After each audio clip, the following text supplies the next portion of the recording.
As I call your name, please answer here. Martin, Samantha. Here. McClure, Peter. Here. Moltisanti, Christopher. Here. Man, that is some bullshit. Season 2 shows a montage of everything that's been happening since Season 1, like Anthony becoming the new street boss, Uncle Junior going to jail, or Dr. Malfi continuing her practice in a motel. But that's pretty much all I can show you from the montage because there's boobs everywhere, and It Was a Good Day by Frank Sinatra is playing, which is honestly a great song for this scene, and if you need just one reason to go watch The Sopranos, let this scene be it. The montage ends with Tony going outside to get the paper and seeing a familiar car parked out front. It startles him at first, but Puss comes out with his hands raised, and even though Tony is skeptical, they agree to have a conversation inside. Right. Talk to you. Where the fuck you been? Talk to you. Talk to you. Come into the house. I got your word. If I walk in there, I'm walking back out.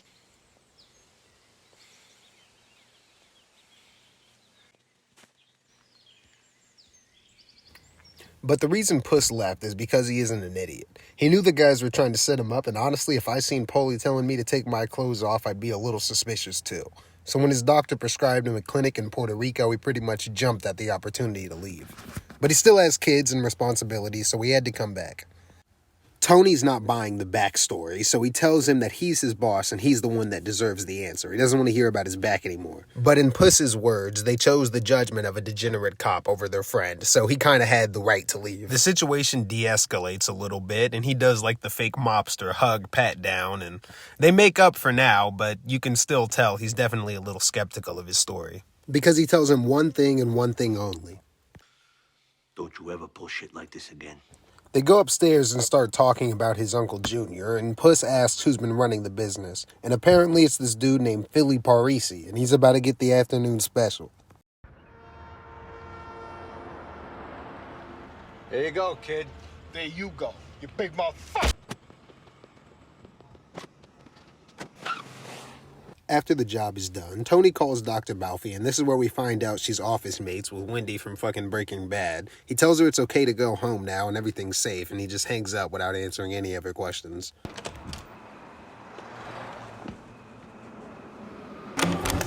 Shut the door. Shut the door. Lock it. Lock it. Lock it. Who the hell was that? The reason Christopher was cheating on that test is so he could be the SCC compliance officer at a brokerage. But this motherfucker sucks at his job, and when Adriana comes to see him, he was sleeping. So she asked him if he wants to go down to the shore, and he agrees. But before he leaves, he puts this guy Matthew in charge. And Matthew is one of his goons for season 2, and honestly, I kind of hate him, but we're stuck with him. The reason the mob is occupying this particular facility is to push a junk stock called Wabistics. So when Sean, one of Christopher's other goons, overhears a guy trying to give good financial advice, him and Matt beat the hell out of him. But back at the Bada Bing, Puss meets up with the guys and everybody's happy to see him. They even tell him that they made all of his pickups off the street and the payments are there and waiting for him. And since it's been a long time, he asked Silvio to do the thing. Just when I thought I was out, they pulled me back in. Join 11 million. Okay, I'm lying. That isn't the clip, but when I was writing the script for this video, I found out the actors for The Sopranos did a shit ton of ads for just random things, and this is one of them, Silvio World of Warcraft. I just thought I would sprinkle that in. And after that performance, he tells Tony about what Christopher's goons did at the brokerage. Tony says he wants to see him right away.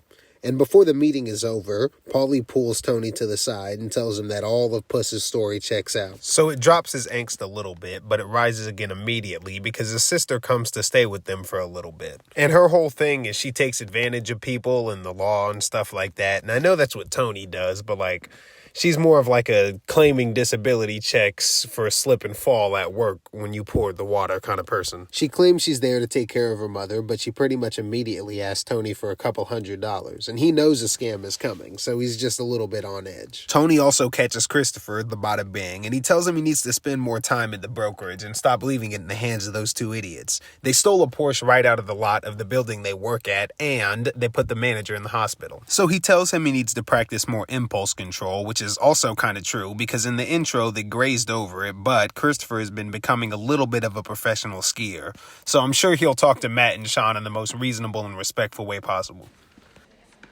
Yeah, come on in. Hey, Chris, what's your little cap? Thanks. Guys, refresh my memory about this play we're making on Wabistics.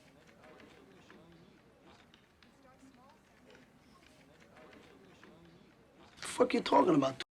Tony also crashes his car while he's cruising around listening to Bad to the Bone. When the radio jams, he pretty much loses control, and he tries to go see another male psychiatrist, but it's not Dr. Malfi, and he pretty much catches on to the fact that he's the leader of the mob immediately. Like, he's on the news. It's not that hard to know who you are. So he goes home unsuccessful, but they're throwing their annual episode 1 house party where they invite everybody over. It's because Janice is there and they invited his other sister, and even the gang is over. But he loses his temper again when he sees the for sale sign from his mom's house in Janice's backseat. So he knows she's trying to at least get some money out of the house. So he starts bubbling up and hitting stuff, and Camilla just sends him outside to have fun with his friends. And he doesn't at first, but Puss hits him with one of the most iconic smiles in TV history, and he cools out a little bit, but you can still tell he's a little bit skeptical of what Puss might have said in that story. So Tony finds Dr. Malfi at a diner, and he pretty much begs for her to take him back as a client, but she's against the idea because one of her patients committed suicide in her absence, so